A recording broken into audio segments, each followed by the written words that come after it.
there's a bunch of people that will say, yeah, well, I have a family, so, it's a great idea for you to just go out there and go crazy. I have people to support. You need to listen. Stop saying that. Stop saying any of those things. Every single person who has ever done anything worthwhile or exceptional or difficult or extraordinary, anyone, whether it's great artists or authors or mathematicians or whatever the fuck it is, everyone encounters difficulties. There is no easy road. It does not exist. It is impossible. Everyone has issues. If you have time to pursue a hobby, if you have time to do anything in your life, you can better yourself. And here's one way you never better yourself. When you come up with excuses for why other people are successful and you're not. That shit is fucking dangerous. When you give yourself an escape. Yeah, well, that's easy for you to say. You do this, you do. Trust me. Everybody has a hard road. I wanted to jump out a window several times during my young life. I wanted to jump in front of a fucking train and just end it because it's too much pressure. Not really. But you know what I'm saying. Theoretically. We all go through hard times. We all go through depression. We all go through doubt and moments in your life where it's really fucking difficult and you're trying to figure out what the fuck your path is going to be. It's hard as shit. But Stefan and I were talking about this before the podcast starts, that is what makes you a person. And those difficult moments are what build your character. Show me a great man who's the son of a great man. That's what we're saying. These kids that are born billionaires, you're fucked. You're fucked. You're never going to be a self-made person. You have a backup trust for your backup trust for your trust, and you're fucked, man. I met a guy like this. One of the things that's causing this funk that people are in is that we're living our lives, many of us at least, in these very unfulfilling ways, where you're going to this office with artificial light and you're doing something you don't want to do all day long, and then you get home and you're tired. And on top of that, you're eating shit. You're eating potato chips and you're drinking soda, and your body is just like, what in the fuck is this? We're supposed to be out in the fields. We're supposed to be walking up hills. We're supposed to be looking for animals or gathering vegetables. We're supposed to be doing all these things that our body's designed to do. We're supposed to be in nature. Yeah. And nature is like a medicine. Like, it literally is a medicine to you. Like, people that go... You don't have to go hunting. You don't have to go fishing. Just go fucking hike, man. Just go hike up to the top of a mountain and look out. There's a reward that you get from that is intensely, like, soul-filling. Mm-hmm. There's, like, something about, like, when I was in Colorado, and there was this area of Boulder where you drive up one of these roads, and there was this area where you could park. And it was this incredible view, man. And these people just park and just go out there and just look. But you get there and you park and you go, fuck. Because you would see, you're literally seeing the Continental Divide. These snow-capped mountains in July. Yeah. In July, it's covered with snow because those mountains don't give a fuck. Perspective. It's good to treat other people the way you would like to be treated yourself. It's like a fucking golden rule, and there's a reason for it. And that reason is that we're connected in some strange way that we don't totally understand. And unless you are good to other people around you, unless you're kind and friendly and warm and loving, you're not going to fucking enjoy this life. You're just not. You're going to be problems everywhere you go. You're going to have problems everywhere you go. You got to figure out a way to enjoy this fucking life. It's not because of Jesus. It's not because of Moses. It's not because of anybody that may or may not have ever existed. It's because that's how you fit in better in the world. That's how you stay positive. And it doesn't have to be some shit that was written 5,000 years ago on fucking animal skins. That doesn't have to be the golden rule because it's old. That's dumb.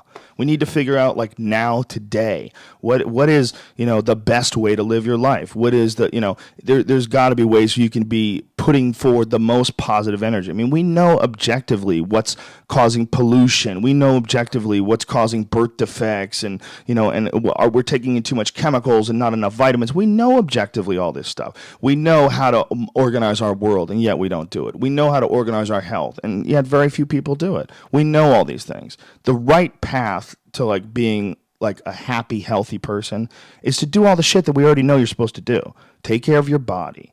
Take care of your health. Take care of your mind, your stress. Meditate, be kind to people. We all know that. I mean, you ask anybody, they know how to get by and to be the most evolved version of you that you can be. I mean, it's not like a magical checklist. If you talk to people about it, you said, okay, here you got a person, you want to improve them. What are the things that you're going to do to them? Okay, well, if I was a life coach, the first thing I would say is this guy's got to get on a diet that makes him healthy. I don't mean a diet just to lose weight. I mean just healthy foods in your body. Many vegetables. Vegetables, a lot of good quality protein, a lot of water. Stop the sodas, stop the bullshit. Start working out your body and get a better sense of like how this machine feels when it's moving, it's flowing better, there's less tension in it, your mind feels like relaxed and you enjoy every single moment of the day better. Step 1, everybody knows that step, right? What's step 2? Be cool to people. Be nice to as many people as you can. Smile at as many people as you can. Have them smile back at you. Tip well when you go to restaurants. Just do the most you can. Be as nice as you can. And just still manage to not have people walk all over you. Just get through this life as nice as you can. What else? Do what you want to do with your life, right? Don't go be doing something you don't enjoy. Don't do something don't get locked into, a car that you can't afford and doing something crazy because you need the money. Don't do that. Do what you want to do. Do what the fuck is it that you really want to do?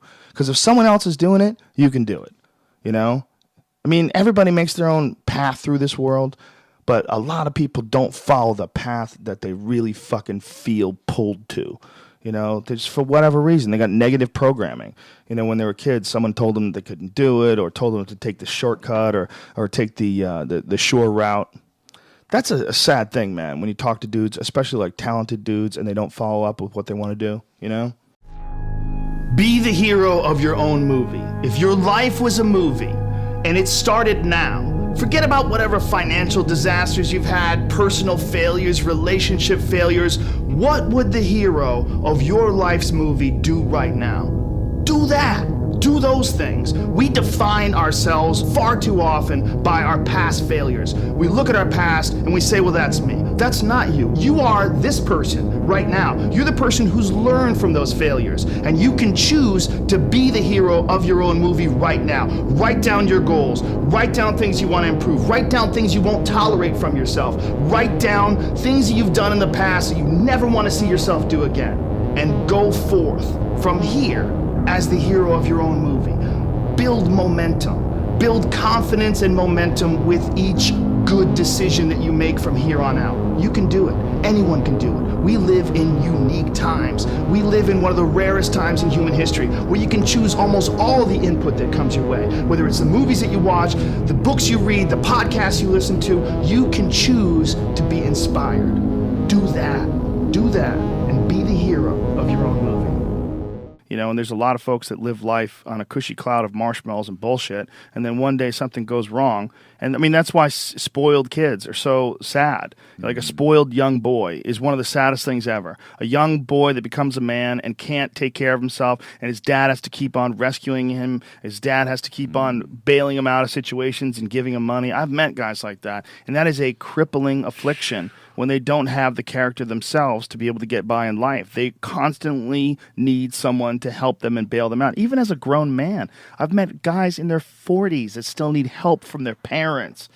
I'm like, what the fuck, man? You're never going to get it right because somewhere along the line, they didn't face enough of the adversity to realize that there's sometimes you just got to get up and get shit done.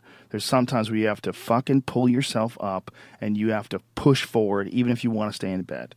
And if you don't do that, and you just keep calling on your daddy, and your daddy keeps rescuing you, you never develop those tools. You never develop that ability to recognize what you're doing wrong with your life. Because you're soft, you got a cushiony, you got a safety net for your safety net. The idea that we're literally on a gigantic organic spaceship, that's just too fucked up. It's too crazy to think. It's so much easier to think about Tiger Woods and what was Jesse James thinking, and it's so much easier to distract yourself with, who wears this dress better in Us magazine. 76% say this girl. I think as human beings, we have we're in a weird sort of an adolescent stage of evolution, and we have these incredible technical and technological capabilities and this insane ability to communicate with people all over the world and this insane ability to exchange information, but we're still trapped in this monkey body, and we still have these monkey instincts, and we work like in incredible hours. And if you see kids in school now, they have insane amounts of homework. They're training you to be a goddamn fucking drone. I mean, you work all day in school, and then you come home and you have hours and hours of homework, 3 and 4 hours of homework a night, to the point where you're just accustomed to like doing things you don't want to do, and then you're gonna take that and you're gonna go to college and you're gonna work on it there, and eventually you're gonna get a job, and that job is gonna require hours and hours of your day, and to the point where you don't have time to think about space. You don't have time to think about, is there some sort of a weird connection between every human being on the planet and every single action that you do? I mean, is life itself really just like sort of a gigantic mathematical equation that's too bizarre and unrecognizable to the average person? Well, those thoughts, there's no room for those when you have to get out for work in 5 hours and your baby's crying and, you know, you got to get gas and, you know, there's all sorts of different issues that people have that keep them from thinking about the real weird aspects of this life. This life is incredibly bizarre. J.D.S. Haldane said it best. Not only is the world stranger than you suppose, it's stranger than you can suppose. I mean, it really is. I mean, when you start getting into quantum physics and, you know, the idea of particles and superpositions where they can exist in motion and be still at the same time, and then there's subatomic particles that blink in and out of existence and exist in 2 different places at the same time. And like, what the fuck is going on? You know, I mean, it's too much. It's too crazy. In order for you to take care of your mortgage, in order for you to be a good neighbor and show up for the fucking homeowners association meeting on Tuesday night and, you know, gossip with the fucking neighbors about who's losing their house, there's too many variables. There's too much things going on, and people gravitate towards stupid, meaningless shit because it's easy to absorb and because it jives well with our monkey instincts. You know, the Large Hadron Collider doesn't get nearly as much weight in the news. You know, there's a bunch of motherfuckers. There's 10,000 scientists that are making black holes. You know, that's not getting the news. You know, that's not getting nearly as much attention. We're so strange that we're like a movie. The whole human race is like a goddamn Coen Brothers movie. There's a certain amount of programming that the media does. You know, I mean, especially if you watch like stuff like Fox News, there's a certain amount where they're sort of conditioning people to think a certain way. But for the most part, it's what people are interested in. You know, I think like the really deep, scary stuff is too daunting for a lot of people. There's something about people that it's like they don't want to know what's behind the door. They don't want to know what's outside. It's too scary. They want to control their micro world, you know, and that's why people like, you know, having a small group of friends and living in a small community, and, you know, and they like to know their environment. And when you get into really crazy shit like quantum physics, and you get into the universe and infinity, the idea of an infinite universe, perhaps not even just one universe, but infinite numbers of universes, it's just too nuts. It's too crazy to think that above you literally goes on forever. There is no roof. You step outside your house and there is no, you can make a straight line from your fucking head to a star that's 14 billion light years away. That's insane. That's one of the things that hits you when you do mushrooms. You know, especially if you do like a large dose, you start realizing that there's no ground, there's no up and no down. You're like in the middle of this, and there's no edges. It goes forever, and you're just like right there. You're right there swimming in this universal soup. The one thing that we're an animal, but we're also the next stage of animals where we're aware of who we are and we contemplate our existence. And when you contemplate your existence and you're an intelligent life form, you should always be seeking to improve.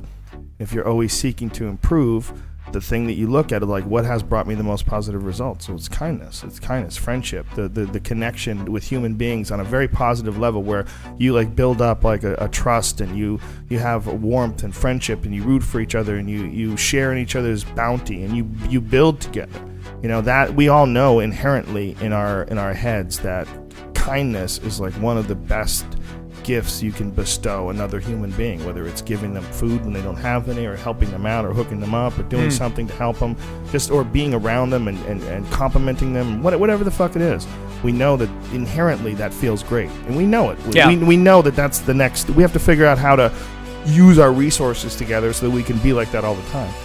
I think it's always about doing what you actually want to be doing with your life, as far as if you have an inner creative expression to get out. And there's a lot of people that always wanted to be singers, and they just, for whatever reason, never pursued it. Yeah. So they just sing around their house, and they always wonder what could have been if they just tried to be a singer. That's one form of that could bum you out. That's one form of a roadblock in your life. The depressed feeling that you didn't try to reach your potential. You didn't go after what is intriguing to you. Like, we all have almost like a beacon that pulls us in a certain direction. For some people it's nursing, some people it's construction and architecture. Being a parent for some people. For us it was stand-up. Yeah. You know, it's really simple. Yeah. And it's like there's something, the happiness that's involved in pursuing your inherent desires is unavoidable. I mean, it's not. It's unappreciated. It's underappreciated. People think, well, all you have to do is find a career. Yes, all you have to do is find a career. But I guarantee you there's one out there that you really, really want to do.